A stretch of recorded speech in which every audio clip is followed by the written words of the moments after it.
you guys doing? I just saw Renfield, and it was not as good as I was hoping, unfortunately. I saw this movie because I was curious about it since it's announced. I mean, you announced Nicolas Cage's freaking Dracula in a movie. I'm like, yes, please.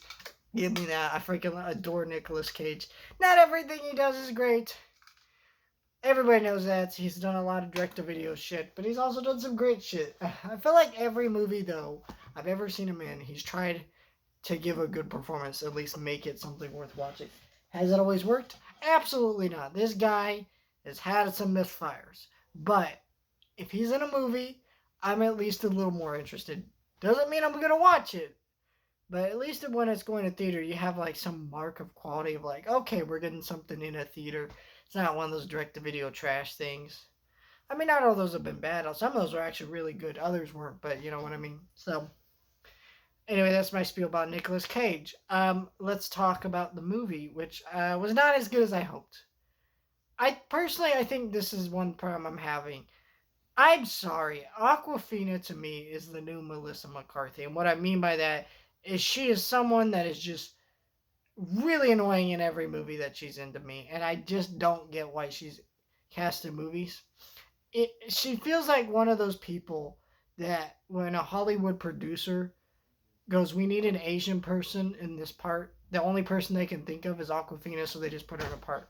Same thing. I feel like Will Smith was like that for a while, and I don't like saying that because it's kind of mean spirited, but it's also like that's the way I feel. I just don't feel like she's this good of an actress. She's quite annoying.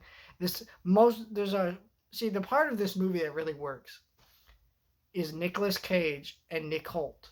Uh, is that his name? I forget. But Dracula and Renfield, their relationship, their dynamic. I like seeing that. There's a whole backstory about his life before the movie starts, and I would have liked to see that whole story play out and then him take down Dracula. But instead, we have this Aquafina boring cop drama story that I just don't really care about. I don't think she's an interesting character, and I don't really care about stuff like that. And there's some creative choices with filmmaking. There's the black and white sequences where they reference the older Universal movies, and you see Nicolas Cage in that, and you're like, wow, this would be really cool if they like filmed it like that. For more of the movie and done some cool stuff. That would have been awesome. That would have been cool. But they didn't do that, and it just led to this movie just kind of being whatever. Also, I feel like there was a lot of fun gore and goofy moments that was great, but there was also like a lot of really bad, like editing, overly like craziness happening, just kind of like, whoa, I feel like there's a way to trim that down, make it a little more coherent. Wasn't super bad, but was enough that I did notice and have a problem with it. And I don't know, I give this movie 7 out of 10 because I had fun with the gore, the classic homages to Universal monsters, Nick Cage's Dracula, and I did like the character of Renfield. But other than that, I didn't get into the actual plot and the story here. I was like, I don't know. It was just a whatever movie, and yeah, I think it's kind of funny because this movie has competition right now in the horror marketplace where we got that Pope's Exorcist movie coming out, which I'm gonna probably end up reviewing on my second channel, Chan movie talk. Chan talks more movies. That's the name of the second one. Follow me there. I don't know.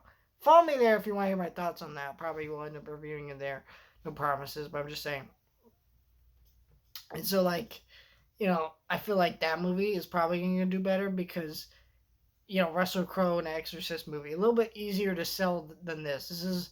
And I feel like the people who are going to watch this are going to be kind of mixed and not, some people really get into it and it be their kind of thing. I feel like this movie is going to be a cult classic, kind of like Vampire's Kiss, if you ever seen that Nicolas Cage movie.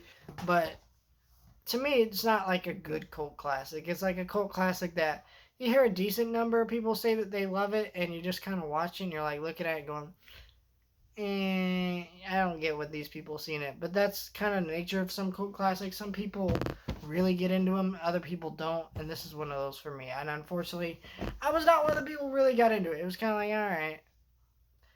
It was what it was.